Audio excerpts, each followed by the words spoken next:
नमस्ते फ्रेंड, जय श्री कृष्णा, जय श्री राम, हर हर Mahadev. Friends, welcome again in the India's फटाफट।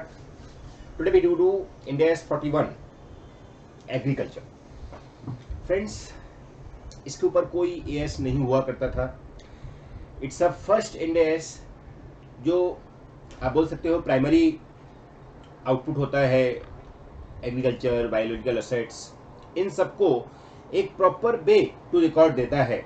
सो इंडियाज 41 एग्रीकल्चर एग्जाम के पॉइंट ऑफ व्यू से भी इम्पोर्टेंट है। इसमें वो कई बार अदर इंडियाज के साथ भी पूछता है। जैसे हमने इंडियाज जब 20 किया था गवर्नमेंट ग्रांट, उस टाइम भी आपको बताया था मैंने कि वहाँ पर वो असेट्स एज पर इंडियाज 41 हमको रिकॉर्ड करना था। उन्होंने government grant for biological assets दिया था, तो बायोलॉजिकल असेट्स के लिए इंडियाज 41 ही अप्लाई करना होता है। इसके अलावा स्पेसिफिक क्वेश्चन भी आए हैं। अभी तक एक ही क्वेश्चन आया है जुलाई 21 में, 9 मार्क्स का, लेकिन सो बायोलॉजिकल असेट्स या आप बोल सकते हो एग्रीकल्चर असेट्स, इन असेट्स को कैसे रिकॉर्ड करना है, उनके आउटपुट को कैसे रिकॉर्ड करना है, उनका कैसे प्रॉफिट लॉस अकाउंट बनाना है, उनका कैसे फाइनेंशियल स्टेटमेंट बनाना है, all these thing are include in this standard. Okay, now question आता है कि इसमें मेन एग्जाम के लिए पॉइंट ऑफ व्यू से क्या क्या इंपॉर्टेंट है। तो फ्रेंड्स देखो, मेनली तो इसकी जो डेफिनेशन है वो आपको आना चाहिए कि बायोलॉजिकल असेट्स को हम रिकॉर्ड कब कर सकते हैं, right. So when we can record the biological assets और एग्रीकल्चर प्रोडक्ट, तो उसके लिए क्या क्या कंडीशन रहनी चाहिए, ऐसा कुछ क्वेश्चन आते हैं। बाकी का बेसिक इंट्रोडक्शन, जैसे कि इंट्रोडक्शन के अंदर यहाँ पर ये जो इंडिया है स्पेशली एग्रीकल्चर प्रोडक्ट के लिए बनाया हुआ है, बायोलॉजिकल असेट्स के लिए बनाया हुआ है, तो ये बहुत ही स्पेशल वाला है। अंडरस्टूड? सो इसके लिए we should be care for all these thing.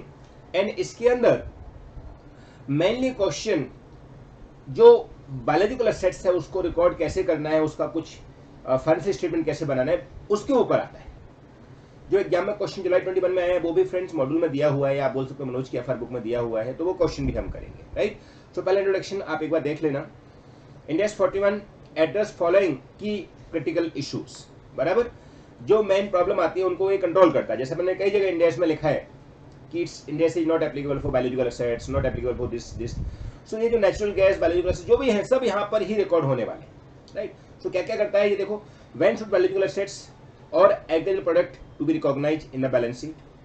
At what value should be recognized? How should be difference in the value of recognized biological assets or agricultural product be accounted in the between two different reporting date?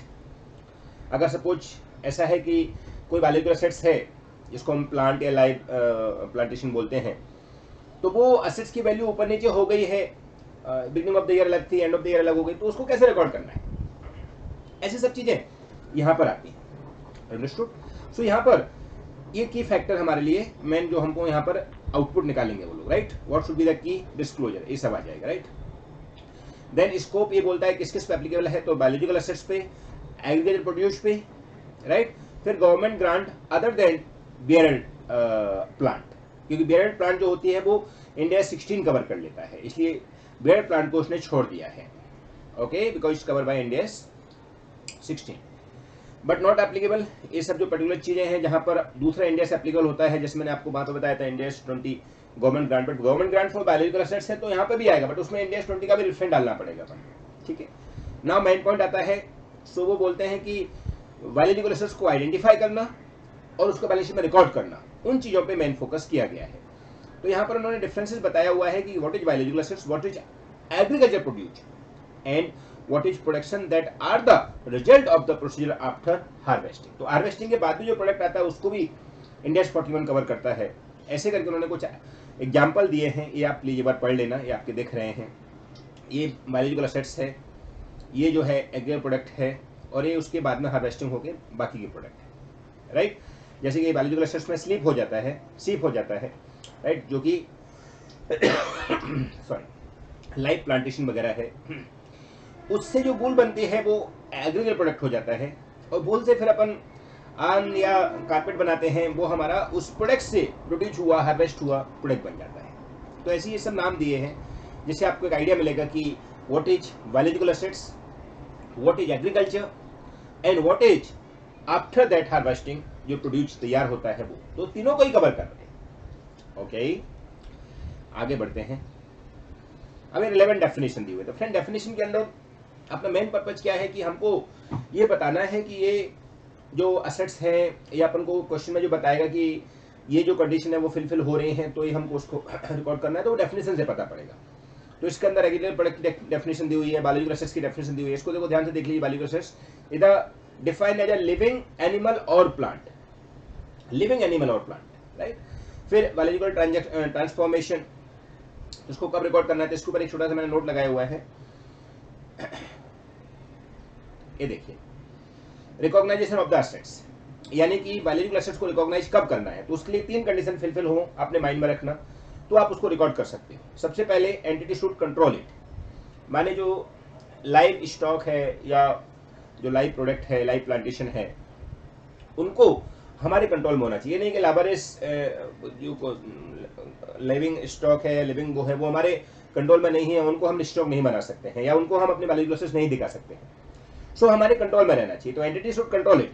फिर उसका economic benefit होना चाहिए, तो future economic benefit उसका दिखना चाहिए कि हाँ इसको हमसे कुछ फ्यूचर में इससे हम प्रोडक्शन निकालेंगे, या काऊ है उसका दूध आएगा, या फिर कुछ भी है सर, कुछ ना कुछ फ्यूचर बेनिफिट होना चाहिए, और उसका फेयर वैल्यू या कॉस्ट मेजरमेंट के लिए देना चाहिए। यहाँ पर बोला गया है 90% केस में आपको value should be measure at fair value, जो फेयर वैल्यू चल रहा है उसी पर। एक्सेप्शनल केस है जहां पर कभी कॉस्ट भी आ सकता है, बट नॉर्मली केस में फेयर वैल्यू पे मेजर करना है, ठीक है।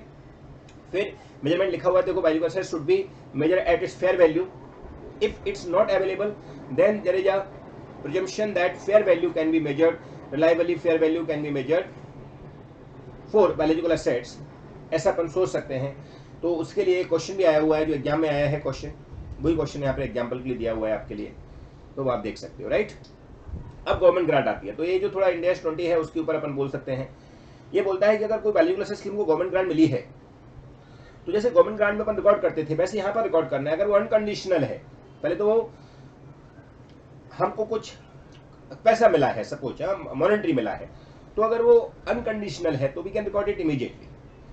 कंडीशनल है तो वो कंडीशन फिलफिल हो जाएगी तब रिकॉर्ड करेंगे, या उसने बोल दिया 2 साल तक आप ऐसा करते रहो, तो हम 2 साल में उसको स्प्लिट कर देंगे, ओके। और अगर उसको मेजर एट कॉस्ट करना है तो हम इंडिया 20 के अकॉर्डिंग ले जाएंगे, तो इंडिया 20 अप्लाई कर देंगे। इन शॉर्ट गवर्नमेंट ग्रांट जो मिलेगी उसको हम लोगों को दिखाना चाहिए एज एसेट्स, लेकिन वो अगर अनकंडीशनल है तो हमें इमीडिएट हमारे पीएल में चार्ज कर देंगे, काम खत्म कर देंगे। कंडीशनल है तो उसको हम स्प्लिट कर देंगे, या आप वो कंडीशन के अकॉर्डिंग उसको रिकॉर्ड करेंगे। और अगर हमको एक मेजरमेंट एट कॉस्ट करने को बोल दिया है, जनरली वे में बोल दिया, फेयर वैल्यू नहीं बोला है, तो इस केस में उसको इंडिया 20 के साथ अप्लाई करेंगे, और इंडिया 20 में जैसे हम गवर्नमेंट ग्रांट को रिकॉर्ड करते हैं वो हम अप्लाई कर देंगे, ठीक है। फिर डिस्क्लोजर हो गया, ये सब डिस्क्लोजर दिया हुआ है, राइट। सो बेसिक फंडा हो गया फ्रेंड्स। एक एग्जाम का समय आपको दिखा देता हूं जिससे आपको एक आइडिया मिल जाएगा। ये जुलाई 21 का क्वेश्चन है, जुलाई 21 का 3A। सेवा dairy limited prepare financial statement to 31st March each year. On 1st April 2020, the company carried out the following transaction. Okay, purchase land for 60 lakh. Okay, purchase 200 dairy cow. Average age at 1st April 2020, 2 year. Okay, for 20 lakh. Okay, receive a non-refundable grant of 10 lakh toward the acquisition of the cows. ये देखो, ये government grant उसको मिल गई, वो भी non refundable, means it is unconditional. So इसके लिए हमारी क्या हो गई, इमीडिएटली पीएल में रिकॉर्ड करने वाली इनकम हो गई, ठीक है। 10 लाख की हमारी इनकम हो गई, और 200 cow we had bought for 20 lakhs। Okay, during the year ending 31st March 2021, the company on its dairy cow incurred 8.5 lakhs to maintain their condition, okay, food और प्रोटेक्शन वगैरह ये सब कुछ के लिए 8.5 लाख का एनुअली खर्चा हो रहा है उनका, and 4.6 lakh as breeding fee to a local farmer. Okay, so ये both are for expenditure. On 1st April 2020, 120 calves were born. Oh, तो काउ है तो नए और बन गए, 120 काउ और आ गए। There were no other change in the number of animal during the year. Okay, मतलब कोई मरा नहीं है, they are all live. 200 cow हैं, उसमें 120 और ऐड हो गए, यानी ओवरऑल 320 हो गए हमारे पास अभी, राइट। आगे Seva Dairy Limited had 3,200 liters of unsold milk in inventory as on 31st March 2021. Okay, so these are our inventory, right? Because value का assets के लिए milk is the inventory. The milk was sold on 1st and 2nd April at market price. Okay. The information regarding fair value as at following. Fair value, right? Because all biological assets we should measure at fair value. Subject to fair value नहीं दिया है तो अलग बात हो जाती है, right? Fair value in 1st April when he had bought 1st October and 31st March. So हमको 31st March से मतलब है, right? ये हमने लिया था और बीच में कुछ और आ गया होगा तो अलग बात है. लैंड का वैल्यू इंक्रीज हो गया है. न्यू बॉर्न कैप्स, इनका तो कॉस्ट हमारे लिए 0 था, पहले 2000 था पर कैप, एक जो बच्चा है उसका, फिर 2300 हो गया और 2500 हो गया. 6 मंथ ओल्ड कैप्स की वैल्यू 2800 हो गई. अच्छा, तो इसमें बच्चा पैदा होगा तब उसकी 2300 वैल्यू है, 2500, और बच्चे 6 महीने का होगा तो 2800 हो गया. तो यहाँ पर हमारा कब बॉर्न हुआ है? ये 1 अक्टूबर को. ओके, 1 अक्टूबर से 31 मार्च 6 मंथ हो चुका है, माने 6 मंथ ओल्ड हो गया, तो इसका मतलब उसका फेयर वैल्यू 2800 हो गया. तो जो नए पैदा हुए हैं 120, उनका 2800 तो हमारा एक्स्ट्रा इंक्रीज हो ही गया. 120 इंटू 2800, राइट. फिर 2 year old cow 10,500, 3 year old cow 11,000. देखो हमारी जो काउ हमने जब परचेज की थी 1 अप्रैल को, तब वो 2 ईयर ओल्ड थी. अब 1 साल हो गया तो 3 ईयर ओल्ड हो गई, तो 11,000 का भाव हो गया, राइट. सॉरी, हमने जब लिया था, थोड़ा कफ है, वो उस टाइम 10,000 का लिया था, आज उसका वैल्यू 11,000 का हो गया है, ठीक है. और मिल्क पर लीटर जो हमारे पास इन्वेंट्री पड़ा हुआ है वो 30 रुपीज का है 31 मार्च के दिन, ठीक. Prepare extract from the balance sheet assuming land under cost method.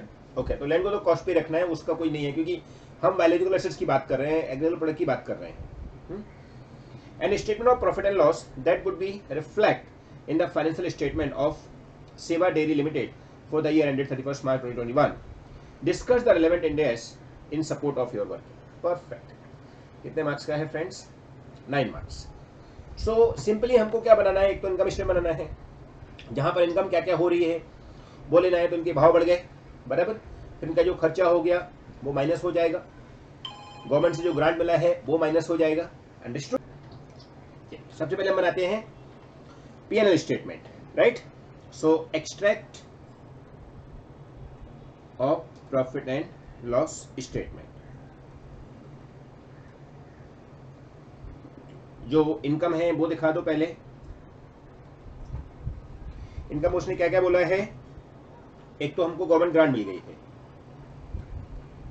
Non refundable माने विदाउट कंडीशन. सो 10 लाख का तो एक इनकम एक हो गया. फिर फेयर वैल्यू इनकी इंक्रीज हो गई.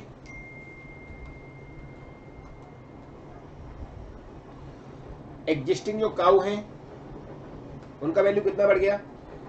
200 लिया था 20 लाख में, मन 10,000 का ईच, अभी हो गया 11,000 का. दिख रहा है ना? ये देखो वैल्यू कितना का बन गया? 11,000 का. 3 ईयर ओल्ड हो गई वो, पहले 2 ईयर ओल्ड ली थी हमने, 1 साल और होगा 3 ईयर ओल्ड हो गई, बरोबर.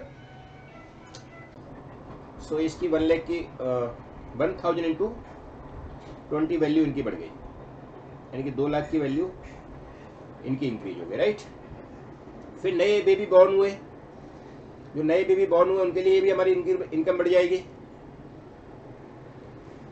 सो न्यू बॉर्न 120 और आज का उनका भाव क्या हो गया है? 2,800, because they are all 6 month old now. So 120 into 2,800 ये हो जाता है 336. ओके. और इन्वेंट्री पड़ा है हमारे पास, जिसकी फेयर वैल्यू कितनी है? 3,200 लीटर इंटू 30 कितना हो जाएगा? 96,000, राइट. तो ये हमारी इनकम हो. तो ये फ्रेंड्स कितना हो जाएगा टोटल? 16,32,000, राइट. फिर लेस एक्सपेंस कुछ हुए हमारे. एक बोला है उसने 8.5 लाख का, राइट. सो डेयरी काउस इनकर एक्सपेंडिचर 8,50,000 एंड एक और एक्सपेंडिचर क्या हो रहा है लोकल फार्मर का फॉर फीडिंग वगैरह 4,60,000। सो ओवरऑल खर्चा कितना हो गया इनका 13,10,000। सो प्रॉफिट हो गया हमारा 3,22,000। ओके, सो 322 का हमारा प्रॉफिट हो गया, ये हमारा इनकम स्टेटमेंट बन गया। Any doubt? एक्सपेंस माइनस कर दिए, इनकम हमारी दिखा दी। इनकम में क्या क्या दिखाया, गवर्नमेंट ग्रांट मिली, नॉन रिफंडेबल, वो एक इनकम हो गई हमारी। फिर फेयर वैल्यू इंक्रीज हो गई, वो एक इनकम हो गई हमारी। नए जो बॉन्ड हुए वो हमारी एक इनकम हो गई, और इन्वेंट्री जो पड़ा है उसका वैल्यू आ गया, बरोबर है। फिर खर्चे हो गए, और खर्चे उन्होंने ऑब्वियस बात है जो कुछ इनकम हुई होगी उसको माइनस करके ही दिया होगा। ओके, चल नाउ बनाएंगे बैलेंस शीट।